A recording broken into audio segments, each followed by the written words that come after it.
Hi, and welcome back to another episode of the Can Be podcast. I'm your host, Michelle Castle. My passion is to inspire you to be everything you want to be, big or small. Just decide what it is and just be that from this day forward. Today, I'll be talking with Patrick Galvin. He has written a couple of books that I give out quite a few throughout the year.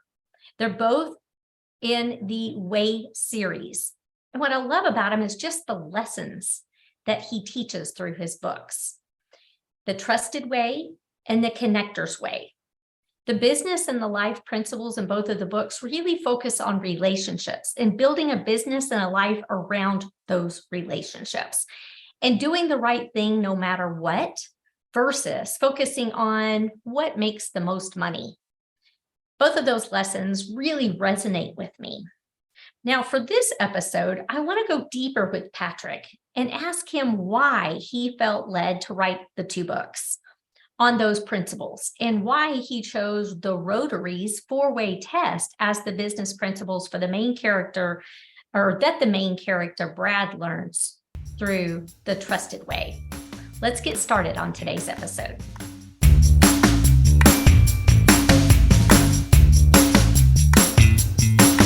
All right, Patrick, you and I have had a couple of conversations in the past. I know that you have been a speaker for us at Guild Mortgage a couple of years ago, and we actually had time together scheduled for you to come to Texas last year, and that did not quite work out, but it will in the near future. So I am so excited that you are on today's episode of the Can Be podcast. Thank you so much. It is a pleasure, Michelle. Great to reconnect with you. Absolutely. I had a couple of questions for you. So, I'm a big fan of both of your books. The Connector's Way has been a book that I've given out for years because I just believe in the message. And then last year, you came out with The Trusted Way. And so I've been giving both of those books out, but I really wanted to focus on The Trusted Way and ask you a couple of questions, if you don't mind on that. Absolutely. And thank you, by the way, for spreading the word. I really appreciate it. Well, I have become an avid reader, but for many years, if there wasn't a story, a lesson learned through the story, so if you didn't get your point across in business principles or whatever it was through a story, I just couldn't hang with you. And I tell folks all the time, listen, even if you're not a big reader, I promise you will pick up this book and you will read through the entire book. And you will understand it. It's not a hard book to read. And it doesn't take a long time to read it. So I appreciate the fact that you tell a story quickly and you get to the point. They're really clear and concise. So they're just easy books. Well, thank you. Yeah, I think too many books are too long. I do too. I agree. And if it's Audible, gosh, you can, through Audible, it takes 2 hours to go through the book? One is the Connector's Way is an hour 45. The Trusted Way is an hour 48, which is really funny. I didn't intend it to be that close, but it came out that way. Well, heck, some people listen to a podcast that lasts, an hour. So Joe Rogan goes on for 3 hours or so, right? Yeah. So surely. But anyway, I wanted to talk about the Trusted Way just because as I was reacquainting myself with the book, I had a couple of questions and I thought listeners would like them too. Number one, actually it applies to both books. What prompted you to write those books, to share those business principles? Did something happen? Well, The Connector's Way is a story about building business one relationship at a time. And it's a parable. So the lessons are contained in the story. And when I wrote it because I wanted to share with folks how to do this, not based on what I learned in school. I didn't learn about relationship building in my MBA program. I learned about relationship building when I tried all the stuff in my MBA program, and it didn't work as well as I thought it would. I focused on marketing and advertising and spending money to draw attention, and I wasn't building connection. So I knew I needed to write a book, and I started out writing a nonfiction book for The Connector's Way, changed it to a parable, because like you said, story is a very powerful way to communicate ideas. And there were 7 basic ideas for relationship building in that book. And then during the pandemic, I started reflecting on the feedback I had been getting from listeners over about 5 years. And what I heard from some was, wow, these simple ideas really work for taking my business to new heights in terms of relationship building, how I can actually apply those. But some people weren't succeeding as much with those 7 rules. And it really got me, well, it bothered me. You want everyone to be successful. Like, why is it that some people can take simple rules about relationship building and do well and others struggle? And what I started to figure out when I started talking to people about where their struggles were is anyone who does relationship building as a standalone activity without having a foundation of trust is seen as a manipulator, trying to manipulate people into a sale, into a referral, what have you. If you don't have that solid foundation of trust, no tactic is going to work for you when it comes to relationship building. So I kind of put the cart before the horse, so to speak, and realized that I wanted to do a parable about how do you create trust. Because it's not something that we learn in school. If we're lucky, we have parents who teach us, or maybe a teacher, maybe a friend. But it's something that I think everyone in business and actually everyone in life has to think about. Well, what is it to create a foundation of trust? And that's why I wrote the second parable, took advantage of the pandemic, having a little bit of downtime to write The Trusted Way, which came out in 2021. I did not realize when you and I talked, that book must have just recently come out. Yes, it came. Yep. Yep. Yeah, it came out recently, and it actually has filled the void. So sometimes the only way you learn, just like I learned about relationship building through having made mistakes, I learned that I think we all learn the hard way. Yeah, exactly. And I learned that, hey, you know what? I just assumed that people would not do relationship building without having established trust, but that was not a correct assumption to have made. So I needed to write a parable about building trust. I love it. And, poor Brad, I mean, he learned a really hard lesson the hard way in the book. You and I've learned some lessons in life, but not that way, fortunately. But I mean, how many people through time just, and it doesn't, business or personal, when you don't have good relationships, it's just, it's costly. It's sometimes costs the relationship. Oh, absolutely. And Brad's story, sadly, is not spun out of whole cloth. I mean, these are real people I knew who I kind of compressed into Brad. Some of them are folks you've seen in the news who didn't develop trust, and some, sadly, are people I've known in my business life. So he's a composite of kind of a real direction that some people go in when they don't have trust, and it's not a good one. It's not good personally, it's not good professionally, and everything has a tendency to implode when you don't have it. And that is what happens to the main character, Brad, for sure. Yeah, I love it. So, of course, there's a happily ever after, but we'll save the middle. But I love that you taught the business principles of the Rotary's 4-way test. It's been a long time since I've been to a Rotary meeting, and I really, after that, I thought, I really need to reacquaint myself with our Rotary chapters and see, just because I know it's such a big organization. I mean, it's a great organization. Of course, it's a big organization too, because it's been around for a long time and it's built on a solid foundation. But why the 4-way test? And number one, would you tell the listeners what the 4-way test is? Sure. So I knew I wanted to write a book about trust, and I started reading a lot of literature out there about trust. And it's funny, I've been a Rotarian for 10 years, and I have known about the 4-way test ever since I joined Rotary.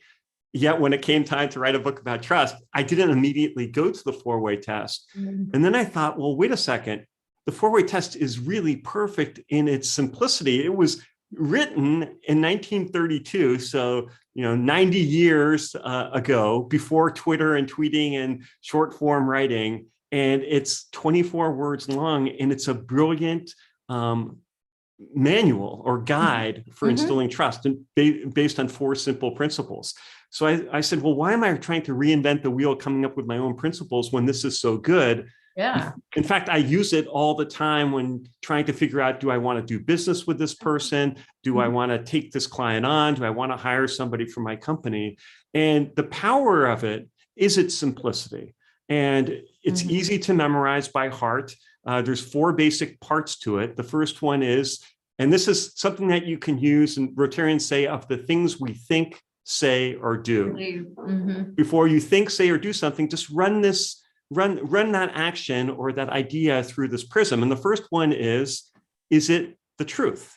Mhm. Is it the truth? That's pretty darn basic, but you can eliminate a lot of things you might say or might do just running it through that first prism of the four-way test. The second part is it fair to all concerned?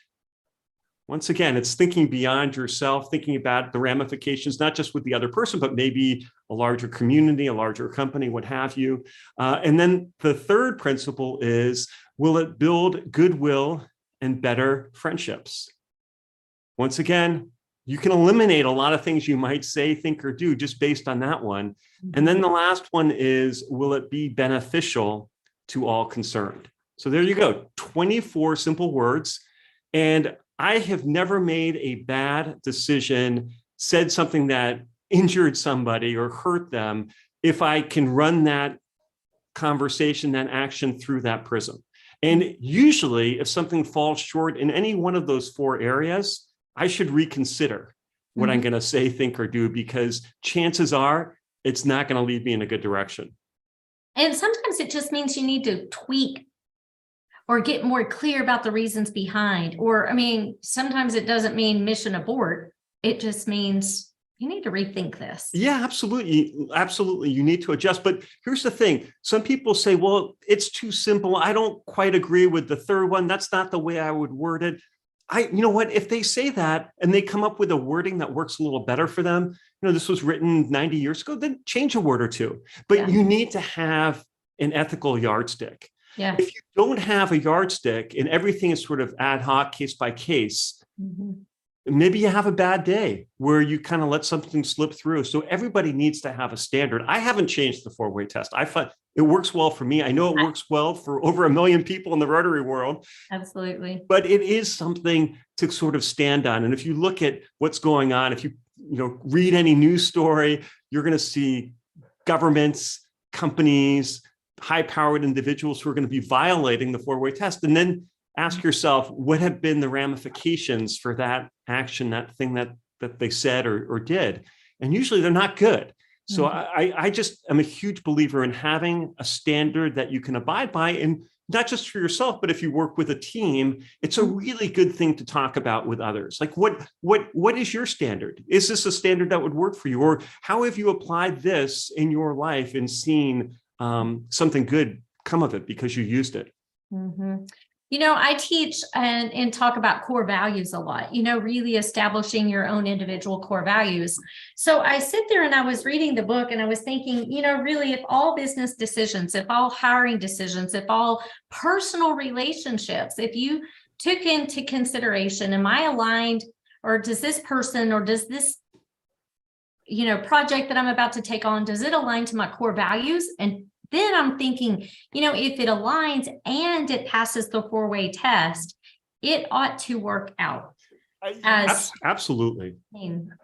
Those are two great measuring tools. Yeah. And what, I didn't always have the four-way test. And when I started my company 20 years ago, I flailed at decision-making that I shouldn't have flailed at, because there were some decisions I almost made. I didn't make a couple of really bad ones because fortunately I just took time. Before you send that email, you want to wait before you, so just hopefully you'll come up with something that's right.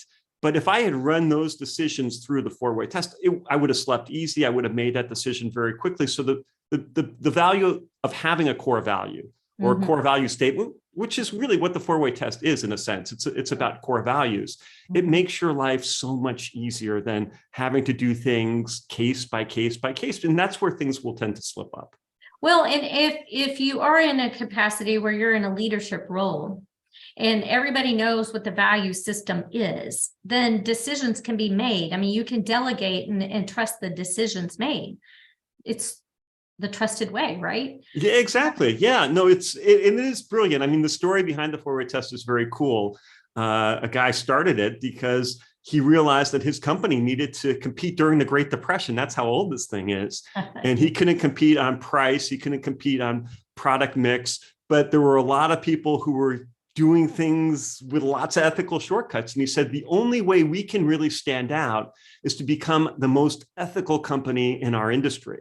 And he came up with the four-way test as a way to do that, applied it, had great success, and then joined Rotary and shared it with the Rotary world. And you'll find it on monuments around the world because, you know, it stands the test of time. It works across countries. It works across companies. It works on a personal level with your one-on-one personal relationships. It's really a pretty cool thing. I wish just more people knew about it. So that's was one of my goals for writing the book, because I want more people to know about this. Yeah. I mean, and really basically, if you do the right things will happen. Yeah. Simple. In its base level, that's really it. Yeah. Yeah. I love it. What's next? Well, it's a trilogy. So I wrote The Connector's Way, I wrote The Trusted Way, and there's one more parable in the Way series. Probably it's going to come out in about 2 years. I always leave a little bit of time between books because books take a while to sort of build the market for it, but I already know it's kind of what it's going to be about. So I've been doing a lot of work with companies, and I see a lot of struggles and challenges that people have in relationships on a team. So the final book is going to be really about how do you relationship build when you have a team of people. I don't know what the title is. Probably had the word way in it. That's kind of seems to be a theme. The Way series. Yeah, it's the Way series. I haven't put together the final title, but yeah, that'll be it for the trilogy, and then on to new things. So it's going to be a little bit about culture. Yep. And the whole leadership conversation is so fascinating. So I can't wait to see what you are coming up with on that. Now, you also have, because you and I had talked about it, and then I've been working on so many other projects. You have ways for people to really get involved in becoming more of a teacher of your Way series, right? Or your business principles. That's right. So we actually have a coaching program, and it started out as myself as the coach, and now we actually have some great coaches.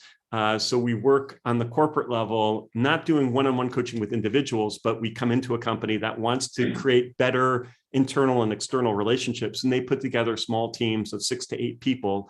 And we work with those teams of 6 to 8 over the course of 3 months and 9 sessions. And based on a pilot in the company, then they say, hey, more people need this program. So that's how we're growing that part of our business. But it's really, the books are great for kind of creating a mindset of the importance of relationship building. And there's some skill set elements involved, but not in any great detail. But to really cause change, people need to focus over the long haul. So that's why we realized that it wasn't enough just to have parables and books, but we really had to stick with people through a coaching program. And that part of our business is really rewarding because we get lots of wonderful feedback from folks saying, wow, I didn't think about it this way, or I learned from my peers in the group. So it's facilitated coaching where people are really sharing their best practices when it comes to relationship building and using our online courses and our materials. It's been a lot of fun. I still want to check into that a little bit. I coach for the company that I work for, but I just, I just love learning. I'm just constantly learning and want to go through that myself at some point in time. But anyway, I appreciate you being here for more conversation about your 2 books, the books that I love to give out. So now I can give out the book and have people check out this conversation for more information of the why behind the book. Anything you want to add about the Connector's Way before we wrap up this episode? I just think people can make life too complicated. And the reason why I wrote The Connector's Way was having struggled with growing a business. And I think right now the economy is sort of going through a rocky period, and it's really easy to think, man, I can't grow my business because I can't spend money on marketing and advertising. That's just not available. My revenue is shrunk. The good news is relationship building doesn't cost money. It just takes some time and intentionality and really doing things that really build connection and relationships. So anyone who may be in that mode of thinking, right now I just have to hunker down, I'd say that is not a healthy attitude. Figure out how you can build relationships, because everything in the economy is cyclical. We're going to come out of probably what we're in a recession now. We're going to come out of it. And those who have focused on building connection and relationship will come out strong. Those who've hunkered down and done nothing, they're not going to be in a very good space. So this is not a time to kind of go into the shell. It's actually time to break out of the shell, try some new things, join Rotary, join your chamber, get out there in the world, get out there, build relationships with new people, and reconnect with the people that you've known for many, many years. What a great way to end this. Thank you. That is such a good reminder, and do so authentically. I mean, just do it from the heart, not because, at some point in time, those relationships might be beneficial financially. Do it because it feels right, because it's the right thing to do. And you know what? It's fun. That's the best thing, right? Fun. It does. It fills you with energy, and it just really changes your focus back to what life is all about.